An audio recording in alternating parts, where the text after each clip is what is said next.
In the scorching desert heat of July 4th, 1187, 20,000 of Europe's finest knights lay dying on the rocky slopes of the Horns of Hattin. Their gleaming armor, once a symbol of Christian might, now served as death traps under the merciless Palestinian sun. The flower of Crusader nobility, kings, dukes, and the legendary Knights Templar, had been reduced to crawling, desperate men begging for water that would never come. But this wasn't just another battlefield defeat.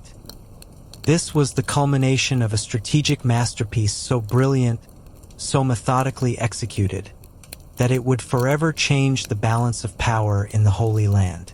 The man responsible for this devastating victory wasn't some barbaric warlord, as Christian chroniclers would later claim.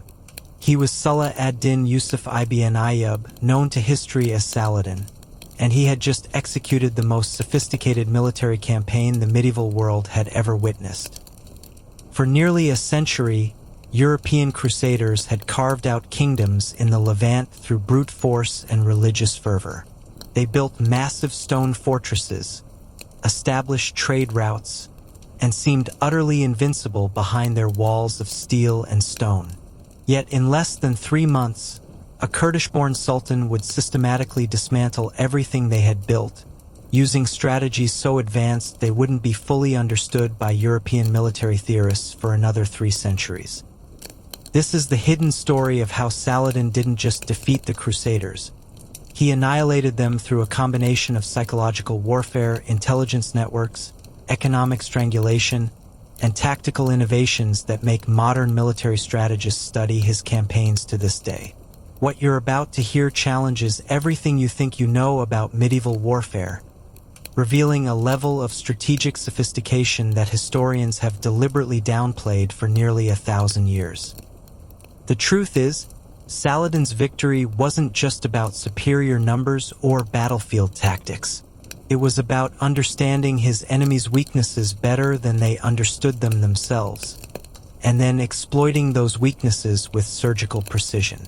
He turned the Crusaders' greatest strengths, their heavy cavalry, their fortified positions, their religious certainty, into fatal vulnerabilities. And he did it all while maintaining a reputation for honor and chivalry that even his enemies couldn't deny. But before our journey begins, please take a moment to like the video and subscribe. It's a simple way to support the channel. I am also always curious to know where in the world and at what time are you joining me tonight. So, I would really love to hear from you in the comments. To understand the magnitude of Saladin's achievement, you first need to grasp what he was up against. By 1170, the Crusader states weren't just military outposts. They were a sophisticated colonial empire that had survived for nearly a century through a combination of superior technology, strategic positioning, and sheer bloody-minded determination.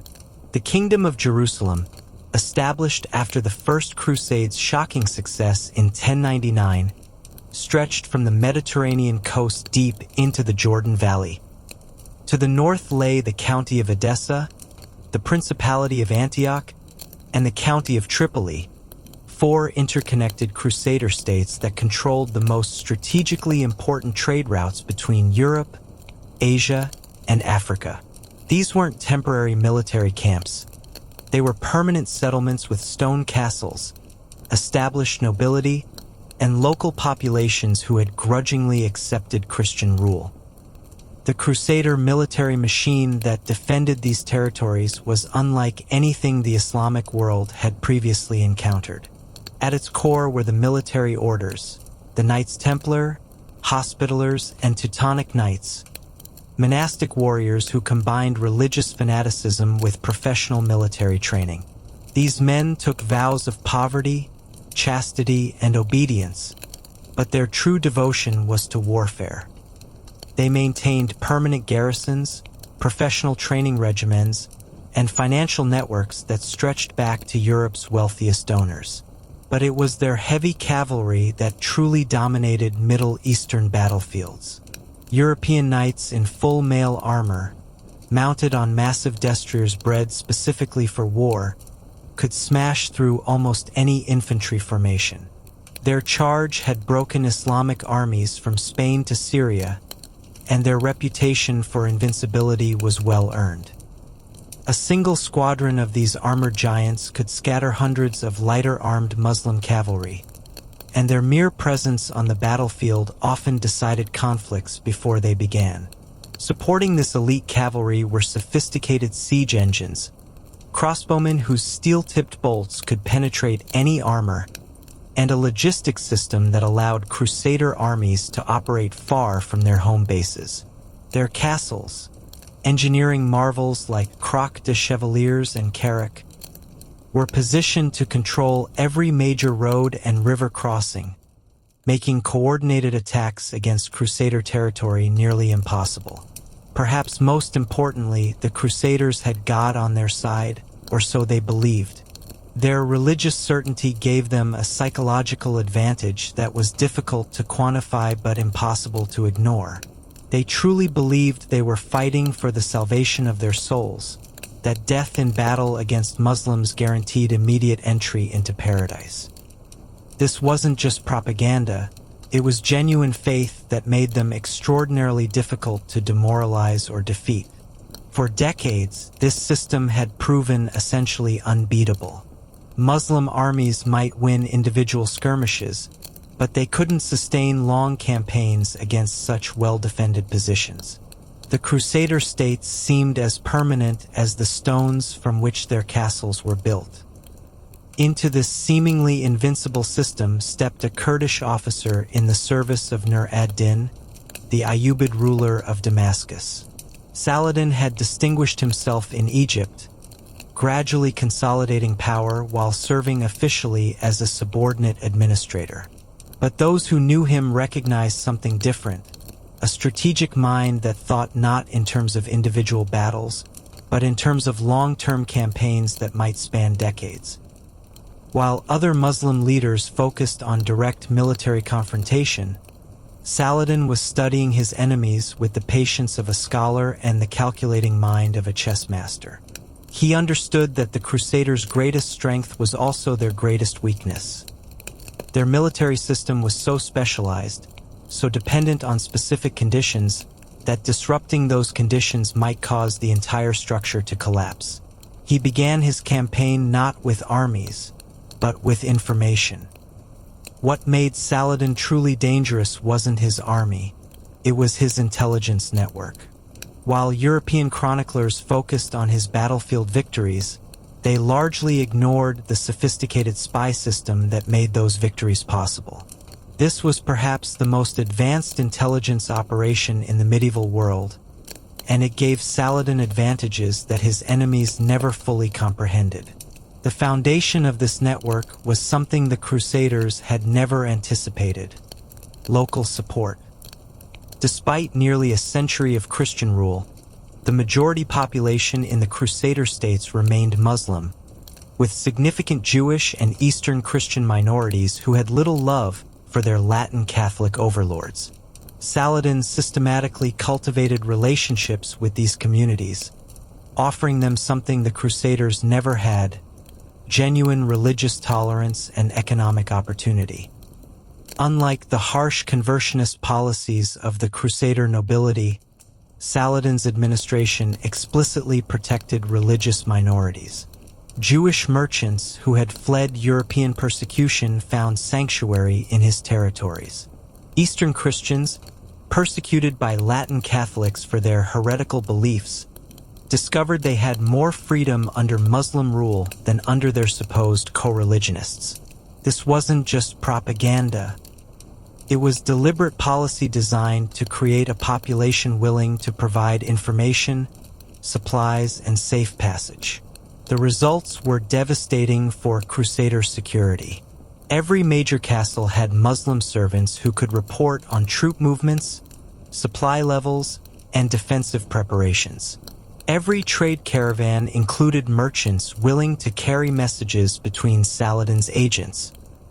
Every village had residents who knew exactly when Crusader patrols would pass, which roads were unguarded, and where supplies were stored. But Saladin's intelligence network went far beyond local informants. He maintained formal diplomatic relations with European courts, including correspondence with Byzantine Emperor Manuel I Comnenus and informal contacts with Italian merchant republics. Through these channels, he learned about Crusader political divisions, financial difficulties, and strategic planning months before any military action began. His agents operated throughout Europe, gathering information about upcoming crusades, recruitment efforts, and military innovations. When the Third Crusade was being planned, Saladin knew about it almost as soon as the European monarchs were involved. He understood the political pressures driving Frederick Barbarossa, Philip Augustus, and Richard the Lionheart, and planned his strategies accordingly. Perhaps most importantly, Saladin understood something that would give him a crucial psychological advantage: the personal rivalries and political conflicts within Crusader leadership. The Kingdom of Jerusalem was riddled with factional disputes between different noble families, competing claims to various territories, and fundamental disagreements about military strategy. The military orders often acted independently, pursuing their own agendas rather than coordinating with royal forces. Through careful intelligence gathering, Saladin learned to exploit these divisions with surgical precision.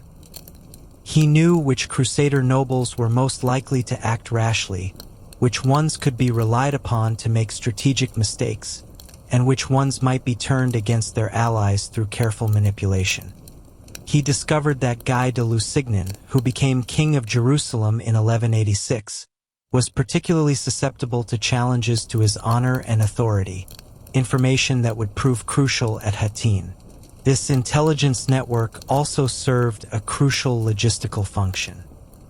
Saladin's armies moved with a speed and efficiency that seemed almost supernatural to his enemies, appearing where they were least expected and disappearing before effective countermeasures could be organized.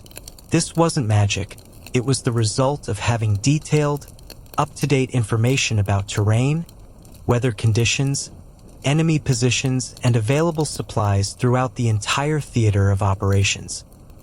While Crusader armies often struggled to find adequate food and water during their campaigns, Saladin's forces seemed to move effortlessly across landscapes that should have been logistically impossible. His agents had pre-positioned supplies, identified reliable water sources, and established safe routes that avoided Crusader strongholds. When his armies needed to retreat, they could do so through paths that his enemies didn't even know existed. The intelligence advantage became most apparent in Saladin's timing. He seemed to know exactly when Crusader garrisons were undermanned, when supply convoys were vulnerable, and when political tensions made coordinated responses unlikely. His attacks came not just with military precision, but with perfect strategic timing that maximized damage while minimizing risk. By 1185, Saladin's intelligence network had effectively turned the Crusader states into a glass house. Every major decision, every troop movement, every strategic plan was known to his agents often before it was fully implemented. The Crusaders were fighting an enemy who could see their every move while remaining largely invisible himself. But intelligence alone wouldn't defeat the Crusader military machine. For that, Saladin needed to develop tactical innovations that could neutralize their technological advantages while exploiting their systemic weaknesses. While military historians typically focus on battlefield tactics, Saladin understood that wars are ultimately won through economics. The Crusader states, despite their impressive fortifications and military prowess, suffered from a fundamental economic vulnerability that he was perfectly positioned to exploit.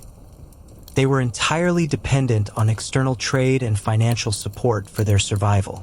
The Crusader kingdoms were never self-sufficient. Their European populations were too small to provide adequate agricultural labor, their local recruitment was limited by religious and cultural barriers, and their military expenses far exceeded their domestic revenue. They survived by controlling trade routes between Europe and Asia, by receiving regular financial subsidies from European donors, and by extracting tribute from Muslim territories. Disrupt any of these revenue streams, and the entire system would begin to collapse. Saladin's first target was maritime trade. The Crusader ports, Acre, Tyre, Jaffa, were crucial link points in the commerce between Italian merchant republics and Asian markets. European traders brought silver, textiles, and manufactured goods, exchanging them for spices, silks, and other luxury items that commanded enormous profits in European markets. The Crusader nobles taxed these transactions heavily, using the revenues to maintain their military forces and fortifications. Beginning in the early 1180s, Saladin systematically established alternative trade routes that bypassed Crusader-controlled ports.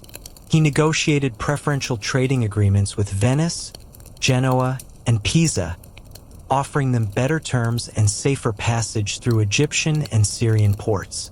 Simultaneously, he began disrupting Crusader maritime commerce through a combination of direct naval attacks and economic pressure on Muslim merchants who continued trading with Christian ports.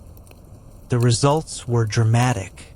By 1185, trade revenues in the Crusader states had declined by nearly 30%. Construction projects were abandoned, military wages fell into arrears, and several smaller castles were left with inadequate garrisons simply because their lords could no longer afford to maintain them.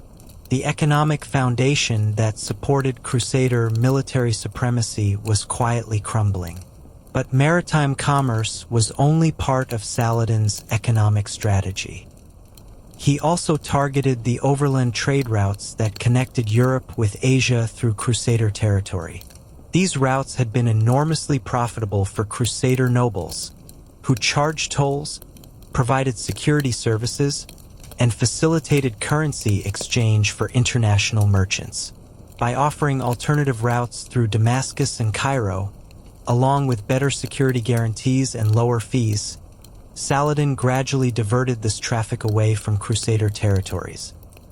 The economic pressure extended to agricultural production. Many of the Crusader states' most fertile lands were worked by Muslim peasants who had little loyalty to their Christian overlords. Through a combination of financial incentives and religious appeals, Saladin encouraged these agricultural workers to reduce their production or abandon their fields entirely. Food shortages became increasingly common in Crusader territories, forcing them to import grain at inflated prices from Muslim-controlled regions. Perhaps most devastatingly, Saladin targeted the Crusader states' access to external military support.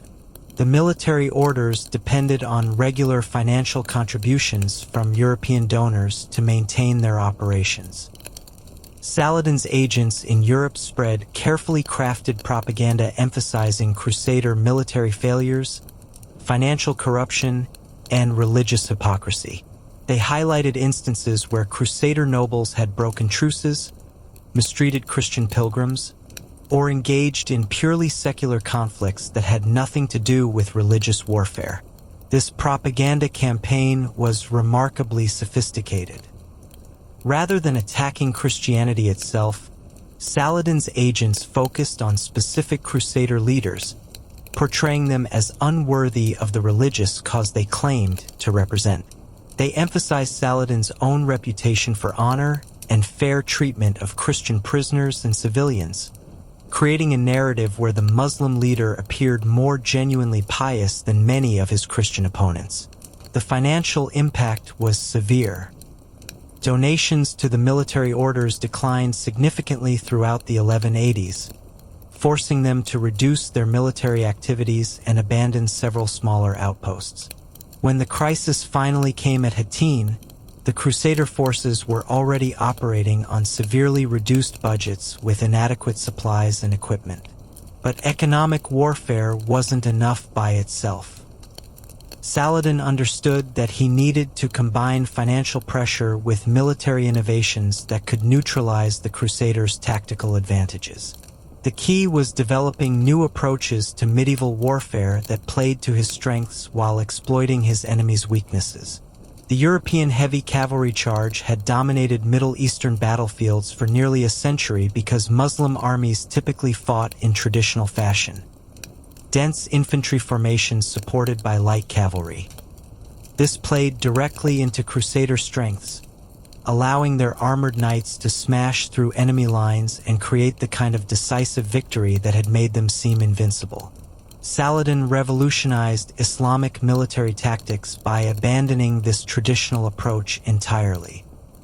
Instead of trying to match European heavy cavalry in direct confrontation, he developed what military historians now recognize as the first systematic application of what would later be called asymmetric warfare in medieval combat.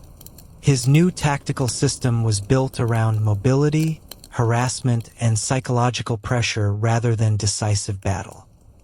Instead of large, slow-moving armies that sought to crush enemies through sheer force, Saladin created smaller, highly mobile units that could appear suddenly, inflict maximum damage, and disappear before effective retaliation was possible. The foundation of this system was his light cavalry, Kurdish and Turkmen horsemen who had grown up in the saddle and could shoot accurately with composite bows while moving at full gallop.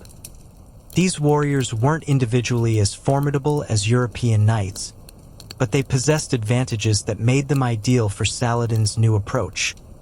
They were fast, flexible, and could operate effectively in terrain where heavy cavalry was vulnerable. But speed and mobility meant nothing without proper coordination. Saladin developed sophisticated communication systems that allowed his dispersed units to coordinate their attacks with precision. His armies used a combination of signal fires, mounted messengers, and predetermined rally points to maintain cohesion, even when spread across vast distances. This allowed him to concentrate overwhelming force at crucial points while maintaining the flexibility to withdraw if the situation turned unfavorable. The psychological component of Saladin's tactical innovations was equally important. Traditional Islamic warfare had often been hampered by overconfidence and individual heroics that disrupted coordinated action. Saladin instituted rigorous discipline and training programs that emphasized collective action over personal glory. His soldiers fought not just for religious reasons, but as part of a professional military machine that rewarded competence and punished recklessness. Perhaps most importantly, Saladin understood that medieval warfare was as much about morale as about tactical superiority. His forces needed to believe they could defeat enemies who had seemed invincible for generations. He achieved this through a combination of careful preparation, early victories against isolated Crusader outposts, and constant emphasis on the religious and political importance of their cause. The new tactics were first tested in a series of smaller engagements throughout 1186 and early 1187. Rather than seeking major battles, Saladin focused on disrupting Crusader supply lines, isolating individual castles, and demonstrating that his forces could operate with impunity in areas that had been considered secure Crusader territory. These preliminary campaigns served multiple purposes. They allowed Saladin's commanders to refine their new tactical approaches. They demonstrated Islamic military competence to previously skeptical allies, and they gradually eroded Crusader confidence in their own invincibility. Each successful raid made the next one easier, as Crusader garrison commanders became increasingly reluctant to leave their fortifications and local populations became more willing to cooperate with Muslim forces. But tactics and economics were still not enough to guarantee victory against such a formidable enemy. Saladin understood that his ultimate success would depend on luring the entire Crusader military establishment into a single decisive battle under conditions that maximized his advantages while minimizing theirs. This required not just military skill, but sophisticated psychological manipulation that would force his enemies to act against their own best interests. The opportunity came through Saladin's masterful understanding of Crusader political dynamics. By 1187, the Kingdom of Jerusalem was effectively divided between two factions. The established nobility led by Raymond of Tripoli, who favored cautious defensive strategies, and the newcomers led by King Guy de Lusignan and supported by the military orders, who advocated aggressive action against Muslim territories. Raymond's faction understood the military realities. They recognized that the Crusader states were most secure when they avoided major battles and relied on their fortified positions to wear down attackers. They had negotiated truces with various Muslim leaders and were generally satisfied with maintaining the territorial status quo. Their approach had proven successful for decades and offered the best hope for long-term Crusader survival. Guy's faction, however, was driven by different considerations. Many were recent arrivals from Europe who had come to the Holy Land expecting military glory and territorial expansion. They viewed Raymond's cautious approach as cowardly and unchristian. More importantly, they needed military victories to justify their political positions and financial expectations. Guy himself was particularly vulnerable to challenges to his authority, having gained the throne through marriage rather than hereditary right or military achievement. Saladin had studied these political dynamics carefully through his intelligence network. He understood exactly which pressure points would force the Crusaders to abandon their defensive advantages and seek the kind of decisive battle that played to his strengths. His solution was elegant in its simplicity. He would create a situation where political considerations made strategic prudence impossible. The trap began with Saladin's siege of Tiberias in late June 1187. This wasn't a random target. It was the castle of Raymond of Tripoli's wife, Esquiva. By attacking Tiberias, Saladin forced the Crusader leadership into an impossible choice. If they didn't respond, Guy would appear weak and cowardly, probably losing his throne to someone willing to take more aggressive action. If they did respond, they would have to march their entire army across hostile territory in the middle of summer to reach a battle site that Saladin had chosen specifically to maximize his advantages. The psychological pressure was enormous. The chivalric code that bound Crusader nobility made it virtually impossible for them to ignore a direct attack on a noblewoman's castle. The political dynamics within the kingdom made any appearance of weakness potentially fatal to Guy's continued rule. The religious dimensions of the conflict made retreat appear as abandonment of Christian territories to infidel conquest.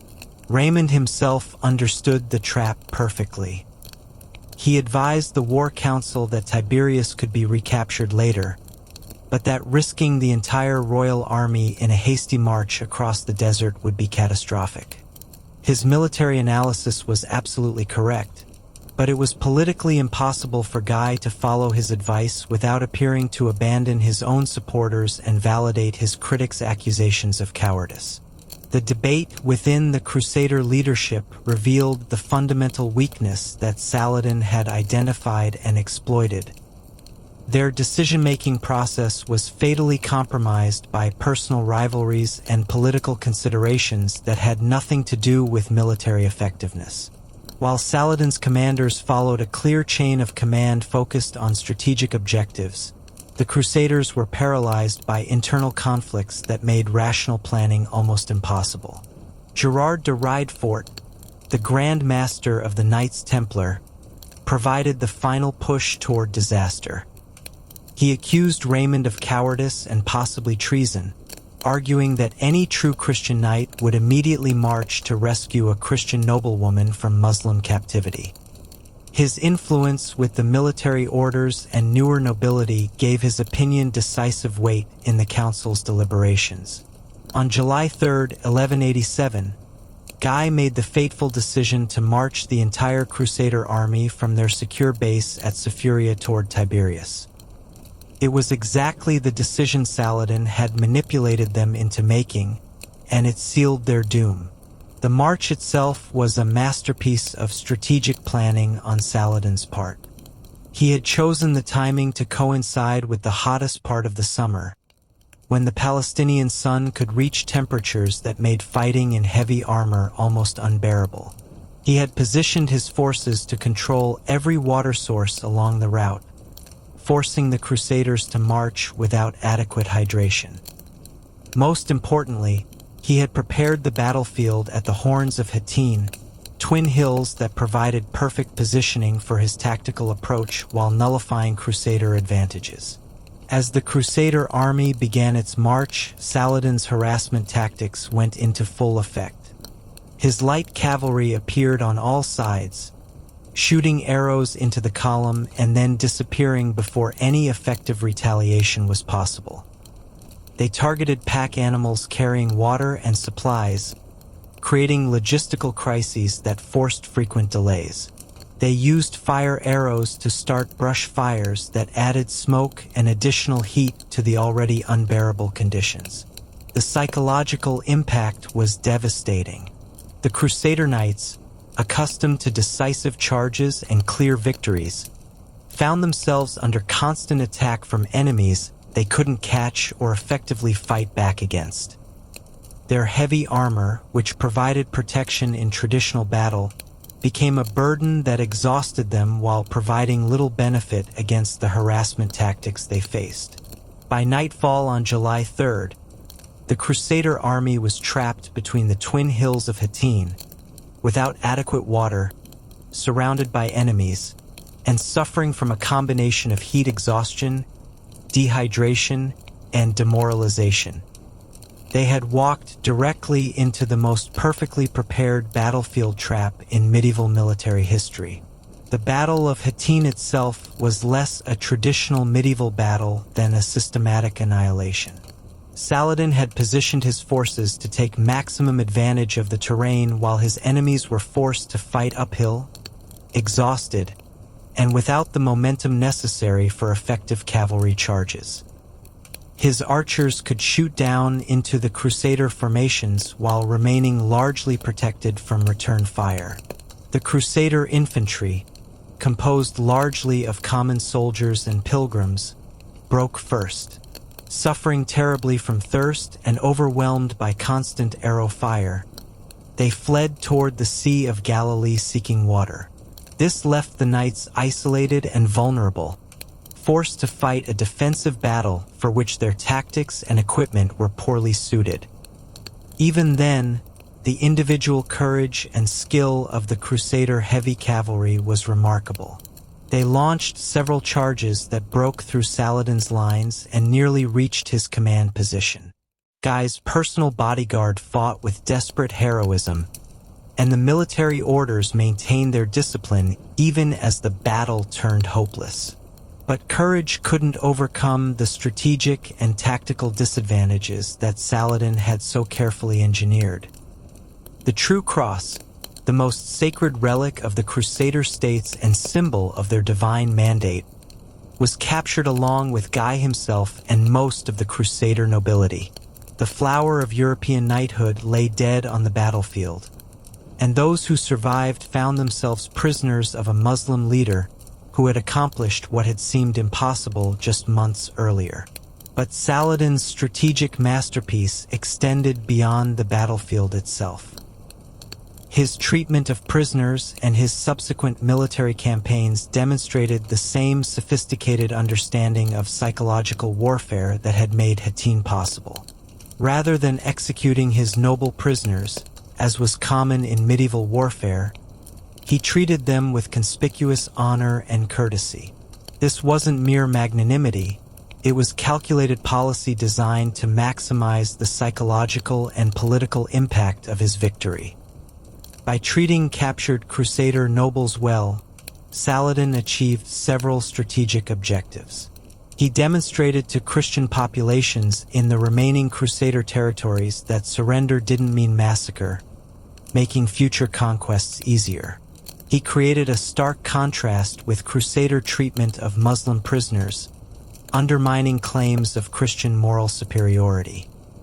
Most importantly, he set the stage for ransoming his prisoners, which provided both financial resources and additional psychological pressure on the remaining Crusader states.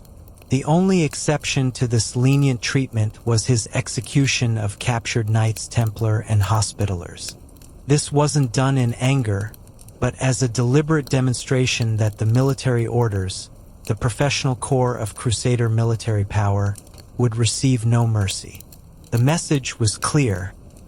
While secular nobles might expect honorable treatment, the religious military orders that formed the backbone of Crusader resistance would be systematically eliminated.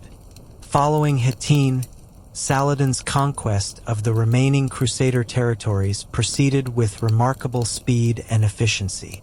Castle after castle surrendered without significant resistance, often after brief negotiations that demonstrated Saladin's willingness to offer generous terms to those who submitted peacefully.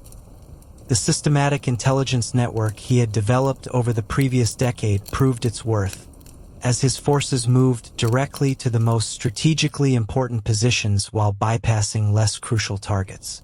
Jerusalem itself fell on October 2, 1187, after a siege that was notable more for its brevity than its intensity.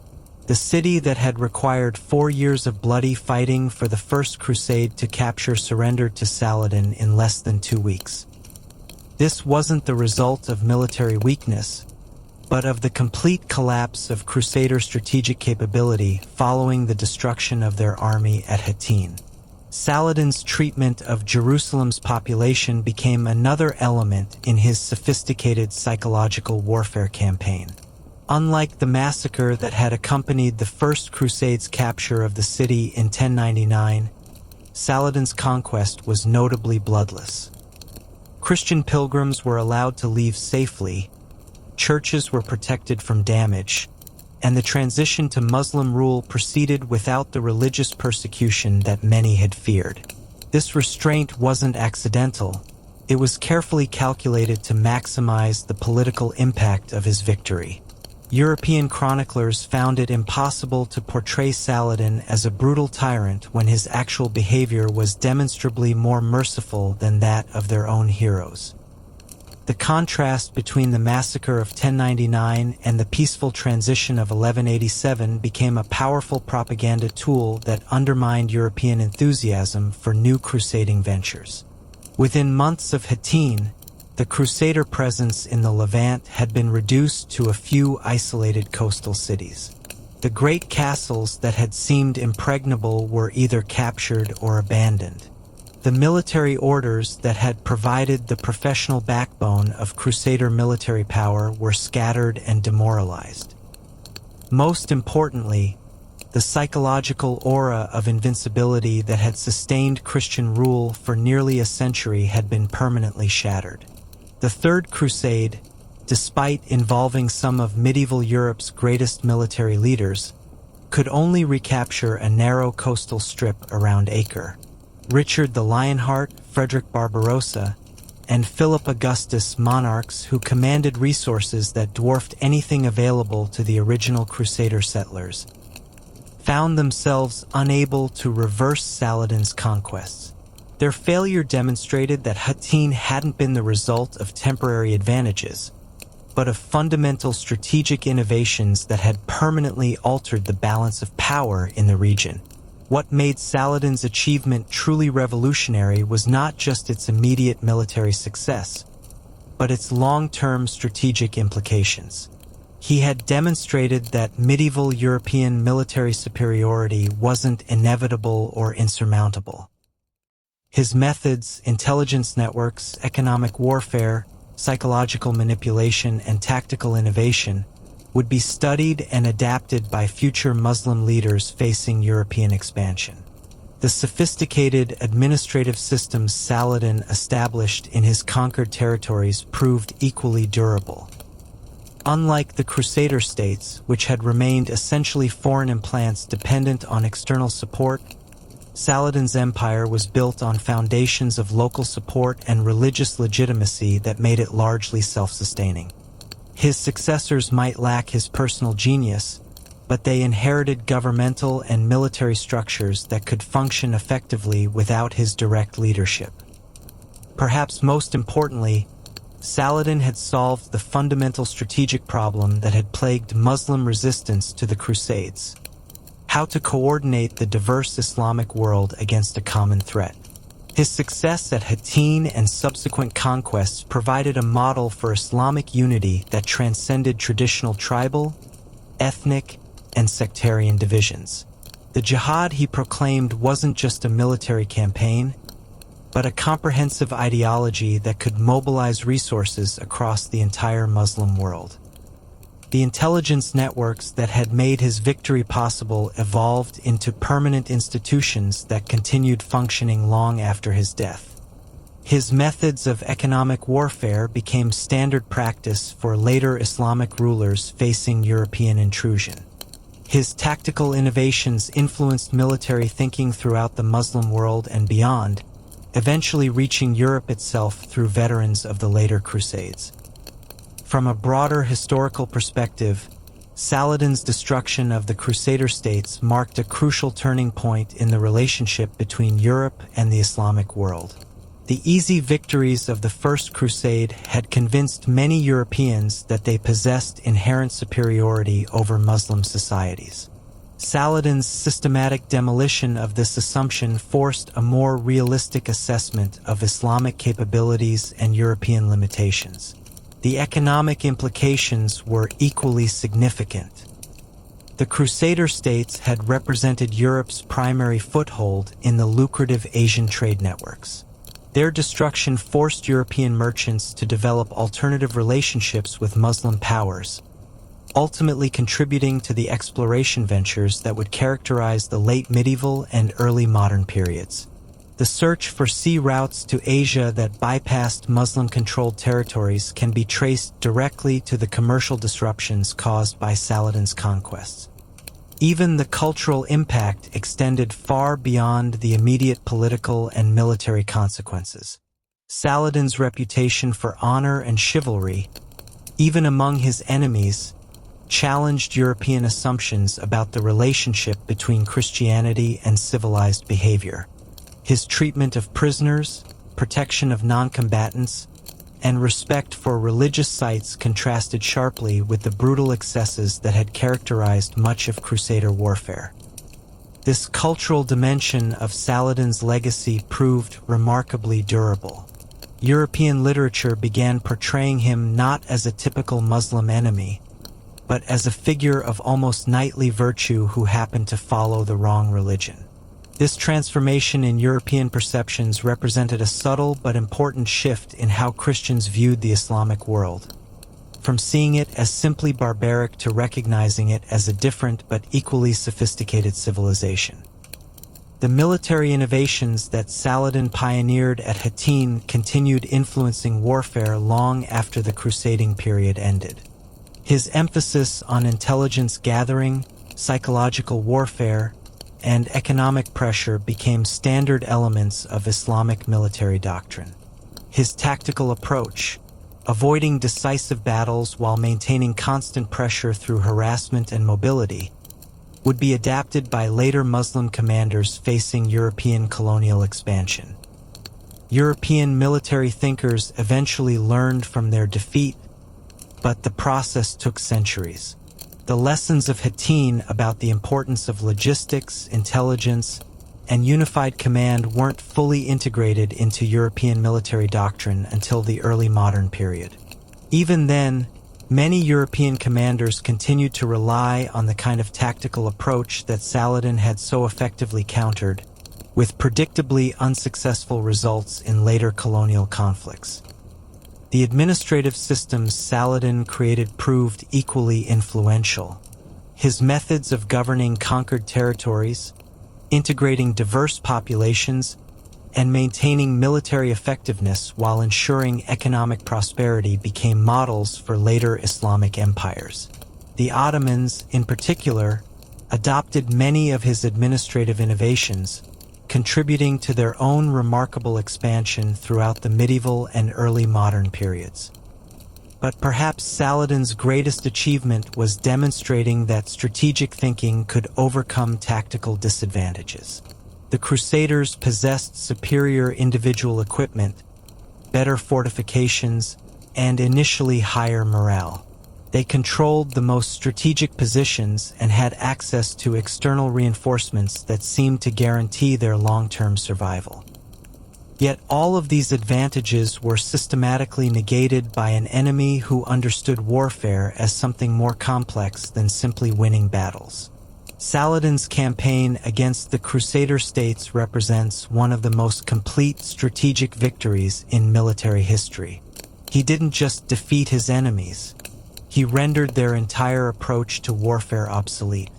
His methods were so effective that they couldn't be countered simply by tactical adjustments or increased resources. The Crusaders needed to fundamentally rethink their entire approach to Middle Eastern warfare, and by the time they began to do so, their opportunity had passed. The hidden story of Saladin's victory reveals sophisticated strategic thinking that was centuries ahead of its time. His intelligence networks rivaled anything that wouldn't appear in Europe until the Renaissance. His economic warfare anticipated methods that wouldn't be systematically employed until the early modern period. His psychological manipulation of enemy decision-making demonstrated understanding of human nature that wouldn't be formally studied until the development of modern psychology. Most remarkably, he accomplished all of this while maintaining a reputation for personal honor and religious devotion that even his enemies acknowledged. Unlike many successful military leaders, Saladin never had to choose between effectiveness and ethics. His strategic methods were so sophisticated that they achieved decisive results without requiring him to compromise the moral and religious principles that were central to his identity. This combination of strategic genius and personal integrity made Saladin unique among medieval military leaders. He proved that systematic thinking, careful preparation, and sophisticated understanding of enemy psychology could achieve results that raw force and religious enthusiasm could not. His methods worked not because they were more brutal than those of his enemies, but because they were more intelligent. The Battle of Hattin and its aftermath demonstrated that medieval warfare could be far more sophisticated than the simple clash of armies that dominates popular imagination. Saladin's victory was the culmination of years of intelligence gathering, economic pressure, diplomatic maneuvering, and psychological warfare. The actual battle was almost anticlimactic. The real work had been done months and years earlier, in the careful preparation that made the Crusaders' defeat inevitable once they committed to the fatal march across the desert. In the end, Saladin's destruction of the Crusader states reveals the hidden complexity of medieval conflict and challenges simple narratives about European superiority or Islamic fanaticism. His victory was achieved through superior strategy, not superior faith or superior numbers. It represented the triumph of systematic thinking over traditional approaches, of long-term planning over short-term tactics, and of integrated strategy over fragmented decision-making. The implications of Saladin's methods extended far beyond the medieval period. His approach to warfare, combining intelligence, economics, psychology, and military innovation into a comprehensive strategic system, anticipated developments that wouldn't become standard until centuries later. Modern military strategists studying asymmetric warfare, counterinsurgency operations, and information warfare regularly examine his campaigns for insights that remain relevant today. The Crusader defeat at Hattin wasn't the result of a single tactical mistake or moment of bad judgment. It was the inevitable outcome of systematic strategic weaknesses that Saladin had identified and exploited over the course of years. The Crusaders' military system, despite its impressive individual components, suffered from fatal flaws in coordination, intelligence, economic sustainability, and political coherence. Saladin didn't just defeat this system, he demonstrated why it was fundamentally unsustainable in the long term. The religious dimensions of the conflict, while genuine and important to the participants, ultimately proved less decisive than the strategic and tactical innovations that Saladin introduced. Both sides fought with sincere religious conviction, but only one side fought with systematic strategic thinking that integrated all aspects of warfare into a coherent whole. Faith might provide motivation, but strategy determined outcomes. Saladin's intelligence network, which had seemed almost magical to his enemies, represented a revolution in military thinking that wouldn't be fully appreciated until the modern era. His systematic cultivation of local support, infiltration of enemy institutions, and coordination of information gathering across vast distances created advantages that were qualitatively different from anything his enemies could counter with traditional methods. The economic warfare that preceded and accompanied his military campaigns demonstrated an understanding of systemic vulnerabilities that was centuries ahead of its time. Rather than simply trying to outfight his enemies, Saladin systematically undermined the financial foundations that made their military system possible. By the time the crisis came at Hattin, the Crusader states were already weakened by years of carefully orchestrated economic pressure that had reduced their capabilities and options. The tactical innovations that made the battlefield victory possible represented a fundamental shift in medieval military thinking. Rather than accepting the Crusaders' strengths as given and trying to match them directly, Saladin developed entirely new approaches that neutralized those strengths while exploiting weaknesses that his enemies didn't even recognize. His light cavalry tactics, coordination systems, and harassment strategies created a new form of warfare that the Crusaders couldn't counter with their existing methods.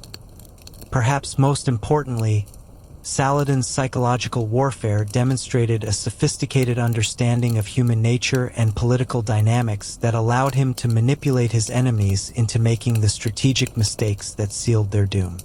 The trap at Hattin worked not because the Crusaders were stupid or cowardly, but because Saladin understood their political and psychological constraints better than they understood them themselves. The aftermath of Hattin revealed the comprehensive nature of Saladin's strategic thinking. His treatment of prisoners, administration of conquered territories, and diplomatic relationships with European powers all served broader strategic objectives that extended far beyond immediate military success.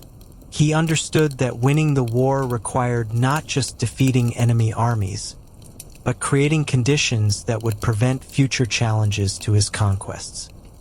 The speed with which the remaining Crusader territories fell after Hattin demonstrated that the entire Crusader system had been more fragile than anyone realized. Once its military backbone was broken and its psychological foundation shattered, the political and economic structures that had seemed so permanent simply collapsed. This wasn't the result of inevitable Islamic superiority, but of systematic strategic preparation that had identified and targeted the specific vulnerabilities that made such rapid collapse possible. The long-term implications of Saladin's victory extended far beyond the immediate territorial changes. His methods influenced Islamic military thinking for centuries, providing models and inspiration for later leaders facing European expansion.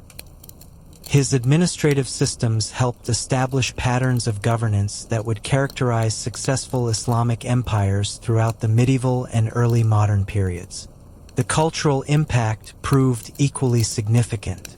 Saladin's reputation for honor and fair dealing, even among his enemies, challenged European assumptions about the relationship between religion and civilization. His example demonstrated that Islamic leaders could embody the chivalric virtues that Europeans claimed as uniquely Christian, forcing a more complex and nuanced understanding of cultural differences. The military innovations that made Hattin possible continued influencing warfare long after the crusading period ended.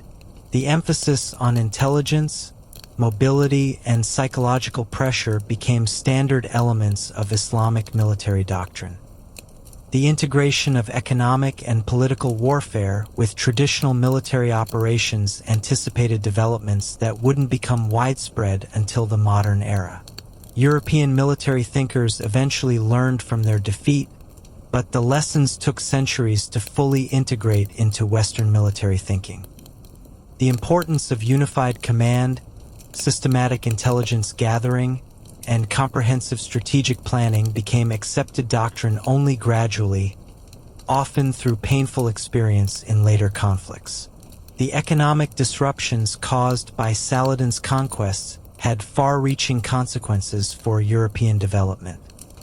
The loss of direct access to Asian trade routes forced European merchants and governments to seek alternative approaches, ultimately contributing to the exploration ventures that would reshape global trade patterns in the late medieval and early modern periods. From a broader historical perspective, Saladin's victory represented a crucial moment in the relationship between Europe and the Islamic world. The easy successes of the early Crusades had created illusions of European superiority that persisted long after the conditions that made them possible had disappeared. Saladin's systematic demolition of these illusions forced more realistic assessments of Islamic capabilities and European limitations. The hidden story of Saladin's triumph reveals medieval warfare as far more sophisticated than popular narratives suggest. His victory wasn't achieved through superior numbers, better equipment, or religious fanaticism. It was the result of strategic thinking that was centuries ahead of its time, combined with systematic preparation that left nothing to chance. The intelligence networks that made his campaigns possible represented innovations in information warfare that wouldn't be matched in Europe until the Renaissance. His economic strategies anticipated developments that wouldn't become standard until the early modern period. His psychological manipulation of enemy decision-making demonstrated understanding of human nature that wouldn't be formally studied until much later. Most remarkably, Saladin achieved all of this while maintaining a reputation for personal honor that even his enemies acknowledged.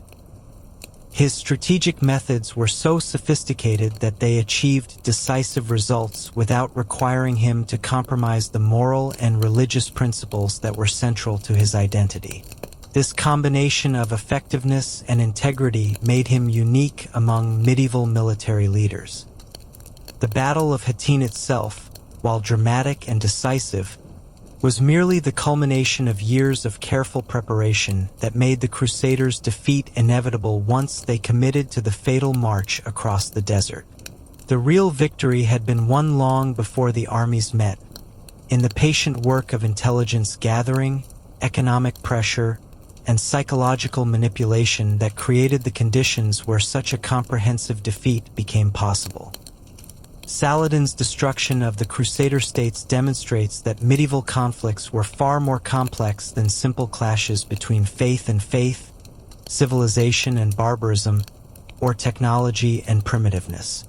His victory represented the triumph of systematic strategic thinking over traditional approaches, of integrated planning over fragmented decision-making, and of comprehensive preparation over reactive improvisation.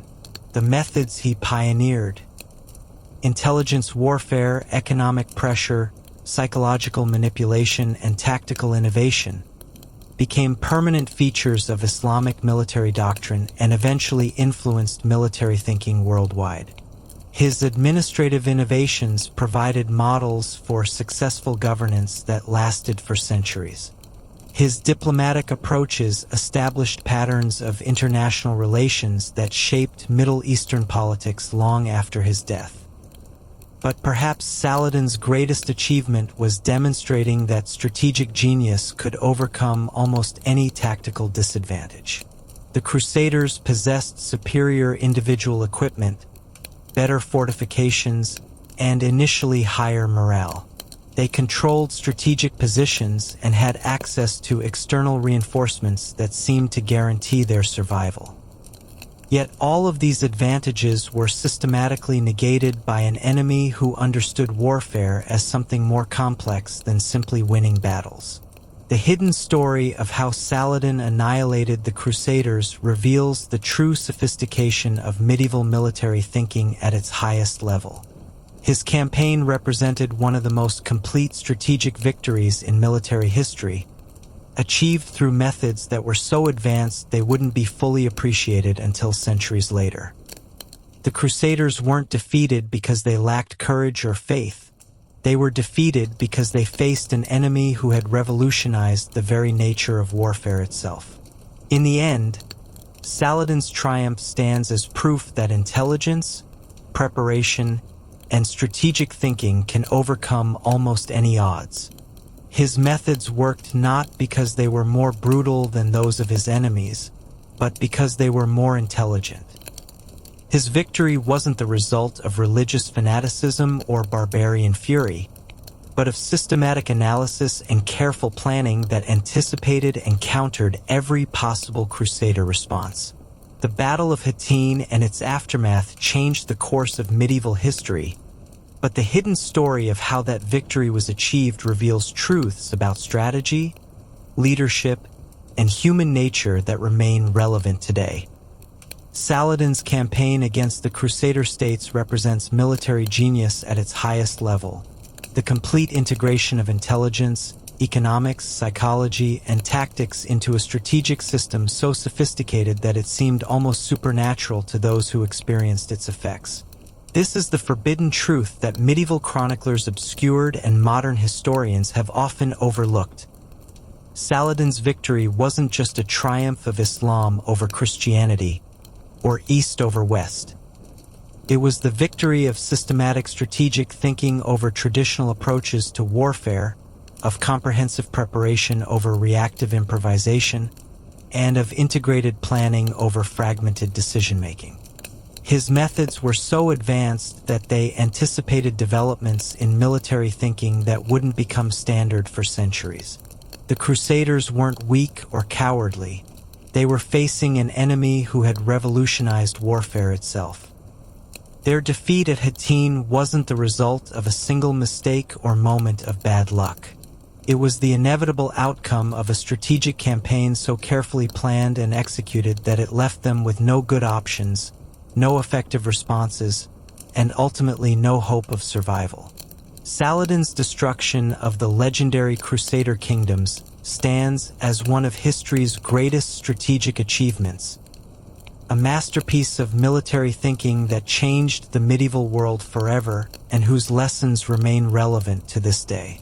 The hidden story of how he accomplished this impossible victory reveals the true genius of a leader who defeated his enemies not through superior force, but through superior understanding of the complex nature of war itself.